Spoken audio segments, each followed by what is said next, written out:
Oi, pessoal! Hoje o 14 Minutos vai entrevistar o Dr. Conrado Alvarenga. É um prazer ter você aqui, doutor. Ele é médico urologista com vasta experiência e atuação nas especialidades de infertilidade masculina, reposição hormonal e implantes. Qual o maior desafio da sua profissão, doutor? Acho que o maior desafio da minha profissão, Fernanda, então primeiramente obrigado, parabéns pelo programa. Eu acho que o maior desafio de um urologista hoje, que gosta desse tema hormonal, é aumentar a conscientização do homem para a preocupação com relação à sua saúde hormonal e, nos últimos 10 anos, quebrar tabus e mitos com relação a essa área. Os urologistas, por princípio, são muito resistentes a essa área, a discutir esse tema.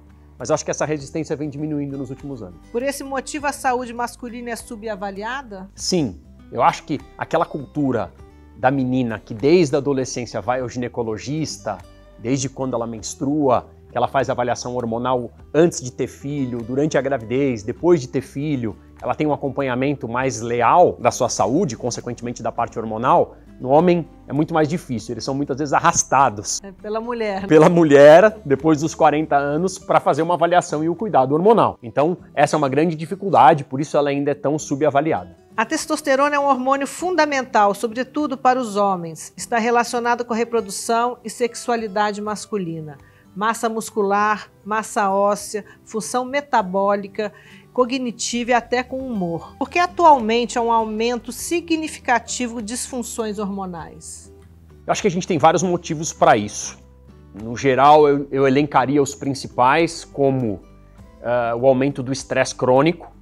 O estresse foi algo que nasceu para ser agudo, para a gente fugir na natureza. A gente não nasceu para ter estresse crônico. Então, estresse crônico, aumento da obesidade, o sono, a qualidade do sono das pessoas vem piorando, as pessoas estão mais pesadas, as pessoas estão comendo mais poli-industrializados e cheio de químicos. Então, assim, a gente tem vários motivos para comprometer negativamente a saúde hormonal dos homens. E o que a gente vê hoje talvez seja uma epidemia de alterações hormonais masculinas, principalmente da testosterona.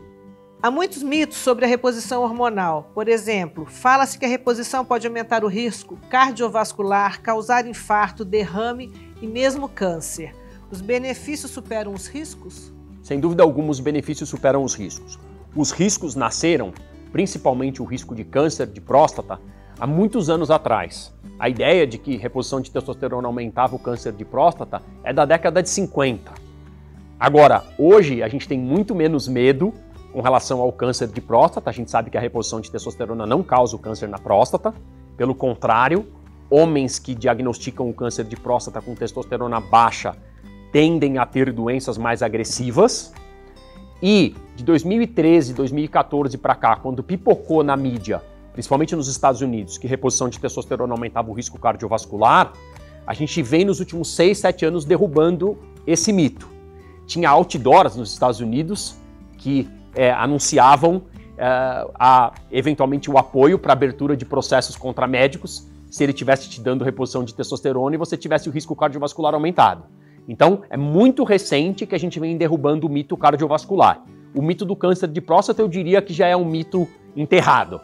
Mas o cardiovascular a gente ainda briga e eventualmente a gente tem que ter discussões mais sérias com os geriatras, com os clínicos e com os cardiologistas. O câncer é assunto do passado. Os hormônios comandam tudo o que acontece no nosso corpo, até a nossa saúde mental. Como o doutor descreve a saúde hormonal? Eu diria que a saúde hormonal ela é a melhor amiga da saúde mental. Tem um psiquiatra da USP que chama Marco Zanetti, que estuda muito o impacto da saúde mental pelos hormônios. O Marcos é um super pesquisador desse tema, ele adora esse tema e a gente sabe o quanto a testosterona baixa está associada a um falso diagnóstico de depressão nos homens.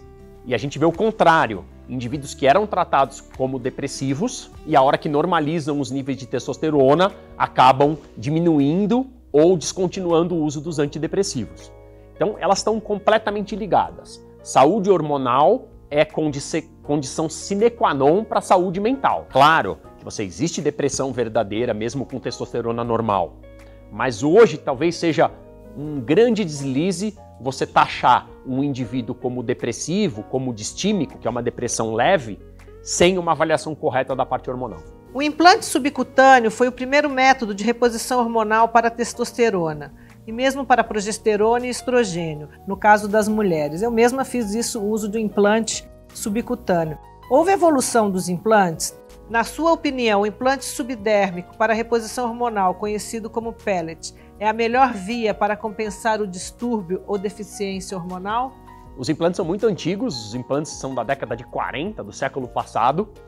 No começo eles tentavam comprimir testosterona ligada a colesterol. Era difícil de esterilizar, eles eram quebradiços, não duravam muito e infeccionavam muito.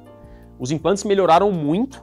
Quando nasceu os implantes em tubetes, que não eram os pellets, foi uma evolução muito grande que a gente deve a um médico brasileiro. E depois agora eles ganharam mais tecnologia da gente conseguir comprimir essa testosterona, um outro tipo de recipiente, e esterilizar ela de uma forma melhor. Eles deixaram de ser quebradiços. Então eles evoluíram muito. Eu diria que ele é uma ótima opção, junto talvez com os cremes transdérmicos e com o gel nasal, que a gente não tem no Brasil, mas nos Estados Unidos a gente tem um creme nasal que a gente um sprayzinho nasal. Então eu diria que o pellet, os cremes e as vias, por exemplo, nasal, são as melhores. Difícil dizer que só existe uma única melhor ou boa, mas eu diria que essas três vias são as mais atraentes, porque são as vias que conseguem oferecer hormônio da maneira mais fisiológica possível. Doses baixas diárias. As injeções tendem a fazer pico, vale. Então, eu sou um fã de pellet, mas eu diria que também tem outras vias interessantes, os cremes e o spray nasal. Faço a minha reposição através de creme. Uma ótima via. E você prefere os implantes, você acha? Eu prefiro os implantes para pacientes que têm dificuldade de aderência ao creme. Para alguns homens eles falam, eu esqueço, eu viajo, eu tenho contato com a minha filhinha pequena, passa hormônio para ela, eu não posso encostar na minha mulher. Então, para alguns homens a aderência é mais difícil, talvez, pelo comportamento. Então eu acabo utilizando muito o pellet porque ele esquece daquilo por 6 meses. Importante e fundamental é fazer a reposição hormonal independente da via escolhida. Qual a diferença entre reposição hormonal com implante subdérmico e a reposição hormonal via oral ou tópica? Exemplo, gel na pele. Quais as vantagens e desvantagens entre elas? Eu acho que a gente, praticamente hoje, para homem, não faz mais reposição de testosterona por via oral. Essas testosteronas no passado, elas eram muito tóxicas para o fígado. Existia essa reposição por testosterona via oral, hoje a gente praticamente não usa mais. Eu diria que vantagem e desvantagem. O pellet você coloca uma vez e esquece por 6 meses. Ele é um procedimento mais invasivo, você precisa fazer uma incisão, colocar um passador que joga as sementes na região subdérmica. E como desvantagem, eles têm um custo mais alto. E como vantagem nos cremes, um custo menor, maior facilidade de manejo da dose. Uma vez colocado o pellet, é difícil você ir lá e tirar. O creme você pode aumentar a dose, diminuir a dose. Está um pouco mais na sua mão o tratamento. Então eu diria que a diferença entre os dois principais são essas. O exame e o tratamento da próstata também estão dentro dos tabus, além da reposição hormonal. Qual a importância do cuidado precoce da próstata? Sua função na fertilidade e na saúde do homem? Eu acho que esse é um grande desafio para todos os urologistas, é a conscientização da importância com a próstata. Se o indivíduo tem familiar de primeiro grau com doença de próstata, mais atenção ainda. E a gente não pode deixar de lembrar que ainda o câncer de próstata é uma causa super frequente de morte nos homens e é uma das causas mais preveníveis possíveis no ambiente onde a gente tem uma saúde ideal, que a gente consegue analisar todos os homens. Ainda os homens morrem muito por câncer de próstata. Doutor, um homem que já foi tirado a próstata... Se ele teve uma doença maligna, ele removeu a próstata. E se ele teve uma doença benigna, que é só o crescimento, ele provavelmente pode ter feito só uma raspagem ou pode fazer só uma raspagem para urinar melhor. E em relação à vida sexual dele, continua normal? Continua normal, mas quando a gente remove a próstata, o possível impacto sobre a vida sexual é maior. Hoje, como a gente já remove por via robótica, esse impacto é bem menor do que há 20, 30 anos atrás. Um homem com diabetes pode ter ausência da ejaculação? Mais uma vez está o hormônio mostrando sua importância. Eu li que tratamento para ausência de ejaculação tem que começar pela investigação hormonal e não pela busca de espermatozoides. Qual a realidade da clínica nas questões sobre infertilidade, impotência e distúrbios hormonais?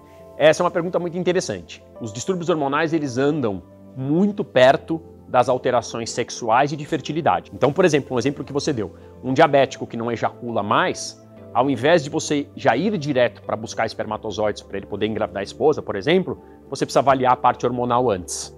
Porque é muito comum que o diabético tenha alteração de testosterona. Testosterona baixa anda junto com diabetes. Testosterona baixa anda junto com impotência. Testosterona baixa anda junto com baixo desejo.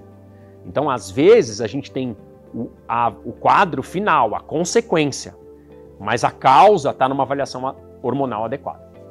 Há hoje em dia um uso indiscriminado dos hormônios entre os jovens para fins estéticos.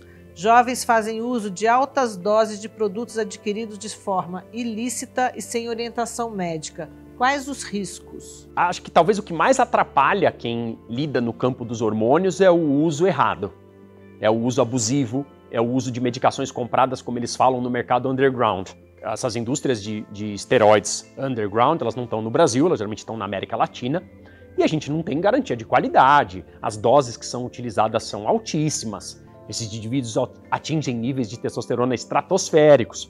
Então, isso atrapalha um pouco quem quer discutir as terapias hormonais de uma maneira séria, porque acaba misturando um pouco terapia hormonal com abuso. Então, claro, isso é uma preocupação de saúde pública, que é o abuso dos hormônios, mas eu acho que quem trata alterações hormonais só de deixar de analisar e de cuidar desses pacientes de uma maneira pejorativa e acolhê-los para que aquele não é o melhor caminho, aquilo precisa ser feito com orientação, já é um grande avanço. Mas hoje é uma luta muito grande para que a gente combata o uso indiscriminado e abusivo de esteroides. É a famosa bomba comprada na academia. Doutor, um homem que tem 40 anos, qual o nível hormonal, a testosterona dele deve ser de quanto?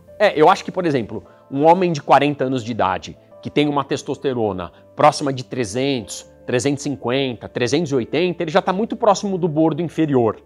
Já é um homem que requer uma atenção. Um homem de 40 anos que tem uma testosterona de 700, 750, é um homem que dificilmente você vai dedicar atenção à parte hormonal dele. Ele tem uma parte hormonal boa. Agora, existe um meio do caminho que, se o indivíduo tiver sintomas ou ele estiver caindo ao longo dos últimos anos, aí sim ele merece uma avaliação e eventualmente o tratamento. Qual a relação da saúde hormonal e a longevidade? Eu gosto de dar o exemplo do homem longevo, né? Como é que é o homem longevo? Geralmente o homem longevo, ele mora numa região do mundo mais central, tá? Mais próximo do Equador. E nessas regiões, geralmente os homens são mais magros, tomam sol e têm menos alterações hormonais. Então, se a gente pudesse pensar num homem bem mais velho, 78, 79, 80 anos, e que estivesse muito bem, provavelmente ele é magro, toma sol e tem nível de testosterona bom. Deixe uma mensagem para quem está nos assistindo para ter uma vida equilibrada e saudável, doutor. Eu acho que a sua pergunta ela já é quase a resposta de tão boa que ela foi. Porque assim, equilíbrio é o segredo para tudo. E equilíbrio hormonal é muito importante. A gente precisa ver os hormônios como estão e, eventualmente, se estiverem alterados, eles precisam ser tratados. Eles são muito importantes para a nossa saúde, como você disse, desde a cabeça lá em cima, que é a saúde mental, até o resto lá embaixo, passando pelas partes íntimas dos homens, que os hormônios também são muito importantes. Que bom, obrigada, doutor, um prazer. Legal, o prazer foi meu.